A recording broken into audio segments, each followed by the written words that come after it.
Uma boa tarde a todos. Mais uma vez, bem-vindos a este encontro de partilha. Uma mente se espelha no corpo foi o nosso tema, ah, que pretende e pretendia explorar o que o corpo revela da mente. Agradecemos por estarem aqui nesta partilha de descoberta. A interconexão entre mente e corpo é uma teia complexa que permeia todas as dimensões da nossa existência. Sem corpo, não andamos cá.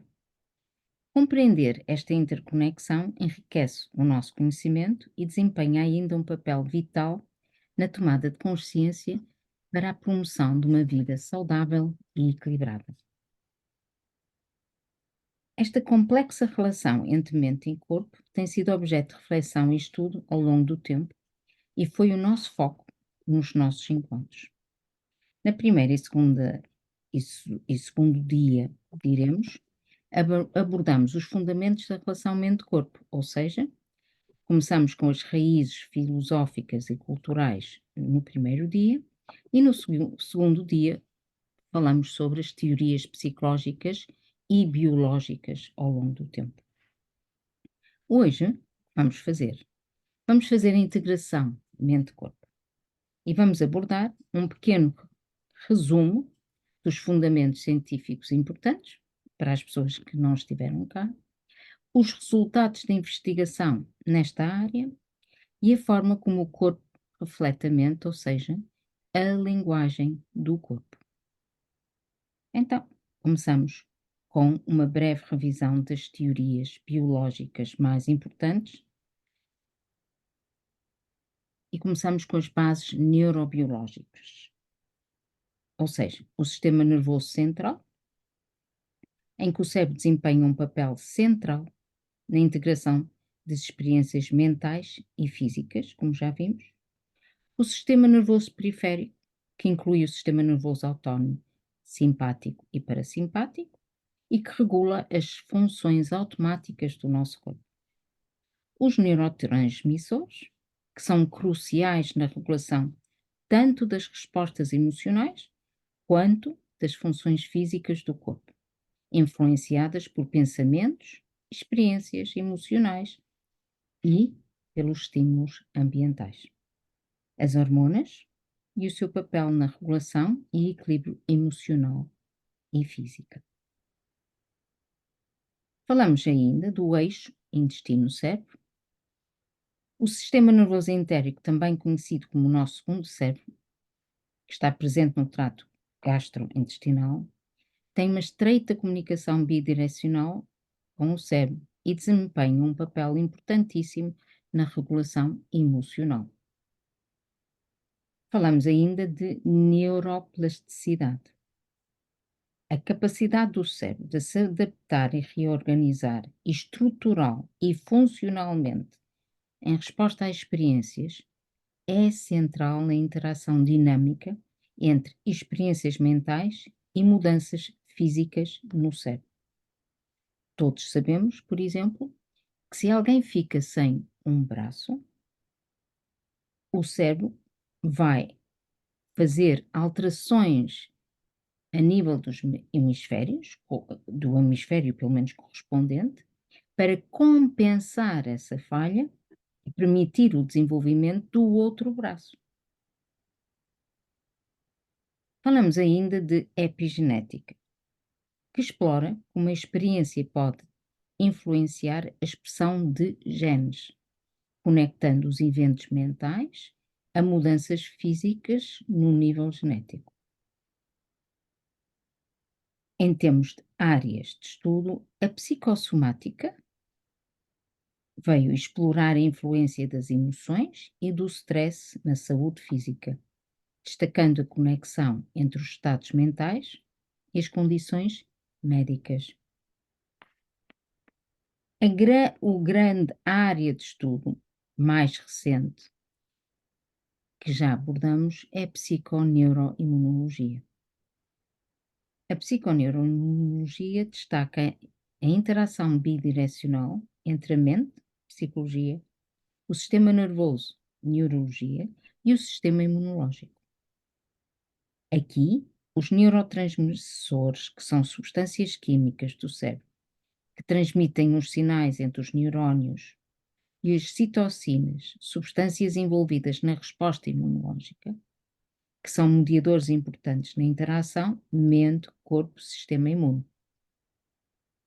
As emoções, pensamentos e comportamentos podem influenciar a função imunológica e, inversamente, o sistema imunológico pode impactar a mente e o comportamento.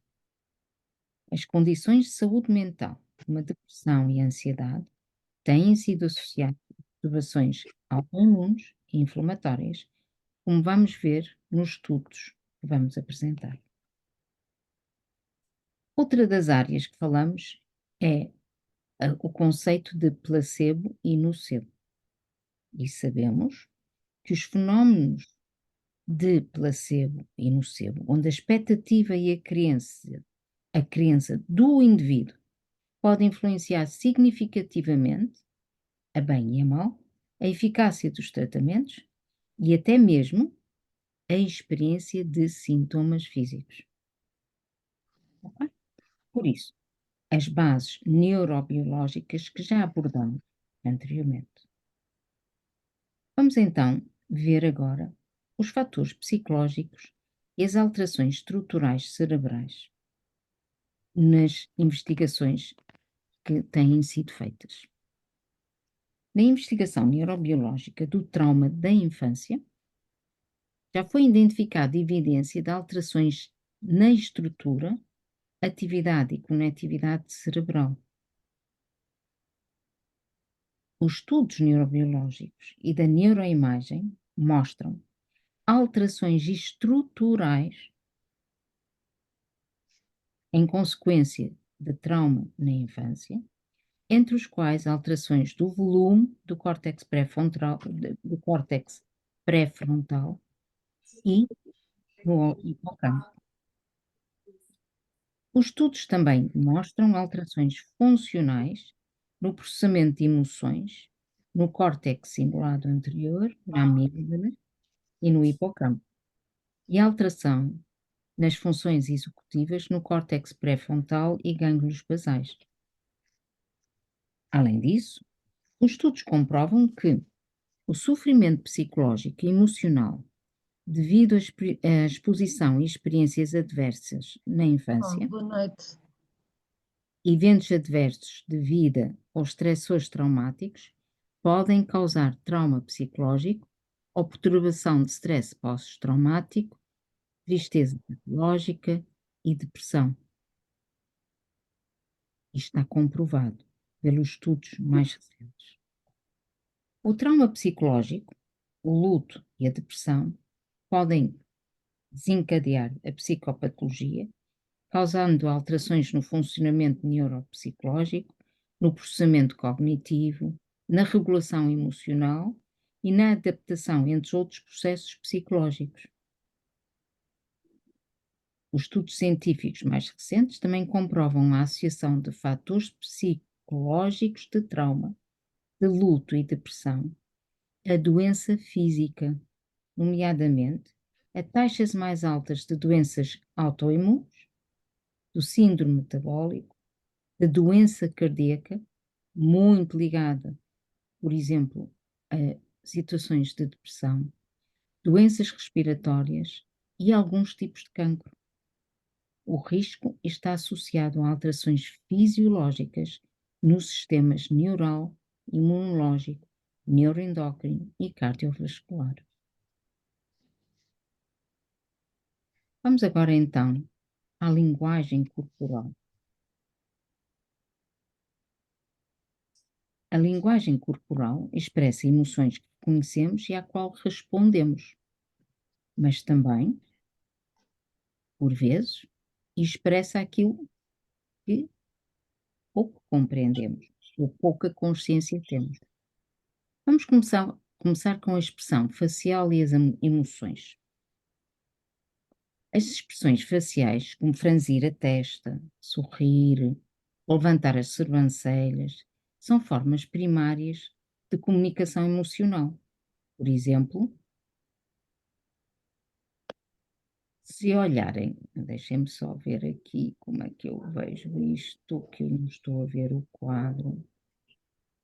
Hum,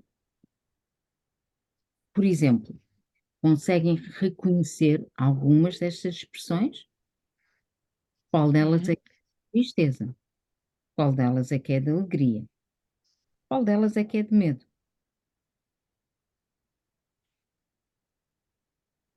Isto é indicativo, por isso é uma forma de comunicação, mas também é a forma como o nosso corpo responde às nossas emoções. Em termos de postura, a postura corporal, com posturas mais eretas ou mais curvadas, podem refletir a confiança ou a falta dela.